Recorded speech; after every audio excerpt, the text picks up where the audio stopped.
Hello once again, my lovely friends. It is time for more Neckbeard stories. Oh yes. This is NiceBeardCel, Part 1. It sounds like a compliment. NiceBeardCel. From Reddit user Pixie Punk Rocker. I really like your fucking name. That is cool.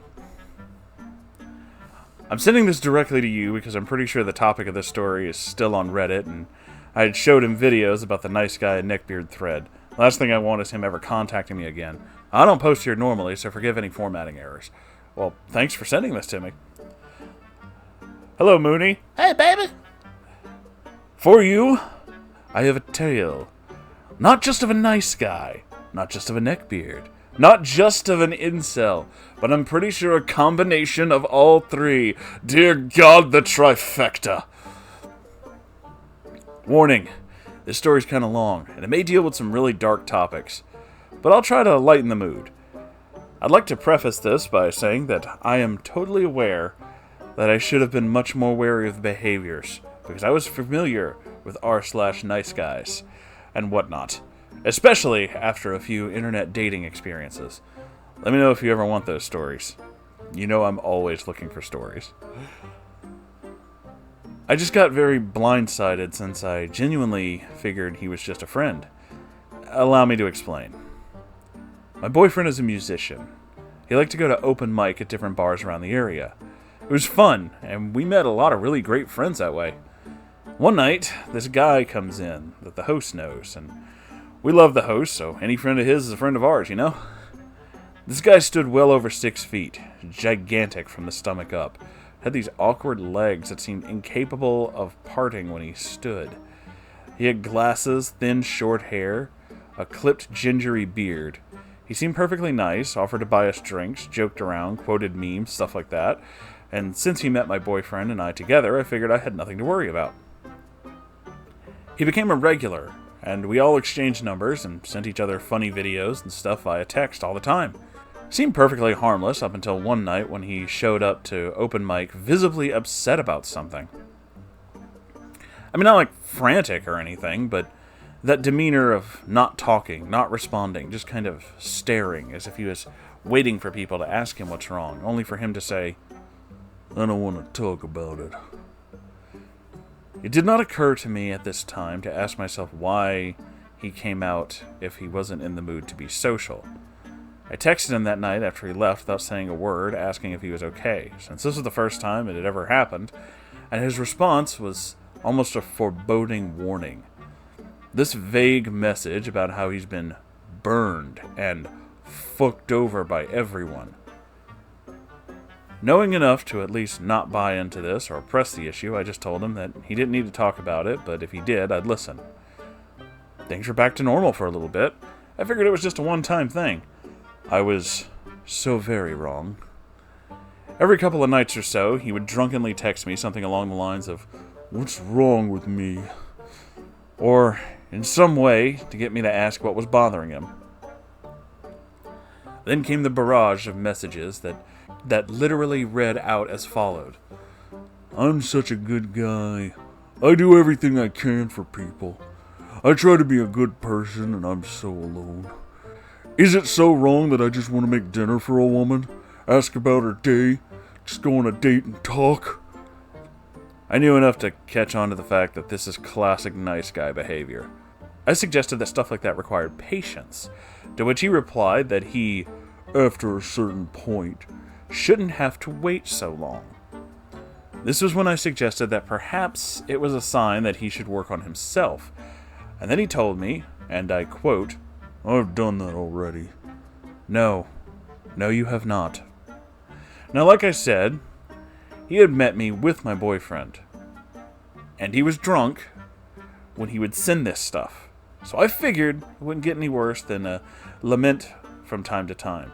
Again, I was so very wrong. I was still in college at the time and had worked my maximum work-study hours. This was the only way I was able to get food in my campus apartment, since where we are at, it snows a lot and the dining halls are very far away. I was also helping my parents pay my tuition by giving them my earnings periodically to cover bills, so I needed a job.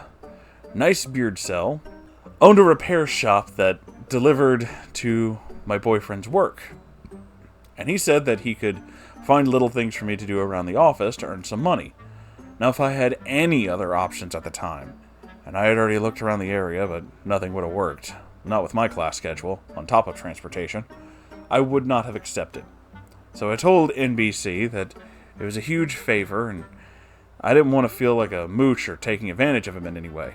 I did not want to run the risk of being behind another drunken rant.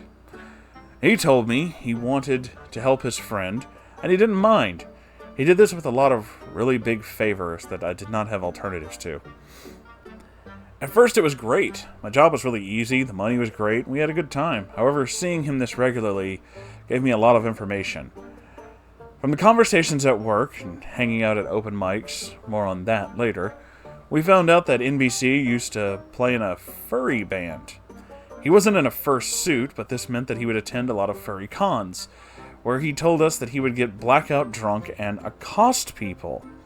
He apparently read some innuendo on a guy's shirt and yelled, "You know what your shirt means? It means you like getting your dick sucked."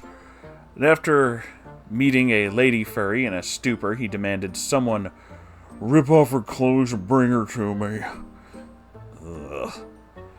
He claimed not to be super into the furry community, and I don't think he realized that wasn't necessarily the weirdest part of his stories.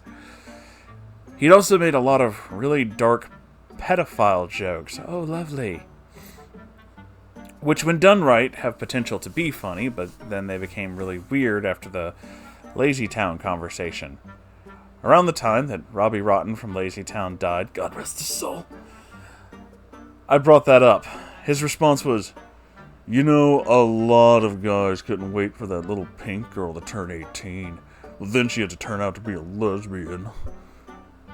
I don't know what words to use to express my discomfort with that. Other cringy weird quirk he had was that things he admitted to finding attractive. A girl we knew wanted to get into cosplay, and at one point she had mentioned around NBC that she wanted to do Misty from Pokemon, and he seemed so overly giddy as if he couldn't control himself and said, "Oh, don't tell me that." Another time he told me he had a thing for Midwestern accents, as in don't ya know, stereotypical stuff. Thinking it was funny, I spoke in that cadence to poke fun at it, but he got that same overwhelmed giddiness and said, "Stop!" As if he was going to pounce on me. Ugh. When I would get my hair cut or wear a dress or something, he always had to comment on how good I looked. This is pretty long already, so I'm just going to leave it at this and make a part 2 to continue. Whoa! This guy. Holy shit, this guy. So, without knowing what's in part 2, I'm not sure exactly what I want to say or how I want to say it, but yeah, I can definitely see why you were really uncomfortable. Wow, I'm really uncomfortable, and I don't even know this guy. I do like that his go-to defense was that, he's not really into all the furry things, and the response to that is, that's not the weird part of your story. That's a special kind of thing right there. It's like, no, it's not weird that you went to those cons. It's what you did that makes them weird. You don't seem to get that. Holy shit, man. I'm excited for part 2, and I'm actually probably just about to read it, like, right now. So, you guys, unfortunately, will have to wait. Sorry. But, if you are enjoying this and would like to keep the lights on in this place so that we can keep doing things like this, you can do that by donating to my Patreon or by buying stuff from the merch shop. Or you can do both if you're, like, super awesome. Also, there's a live stream, a Moonhorse live stream every Saturday. Basically Q&A, stupid shit that I like to do on the internet. Just, you know, all kinds of stuff.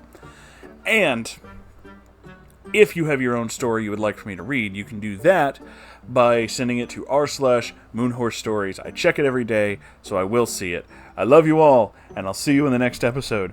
Okay, goodbye.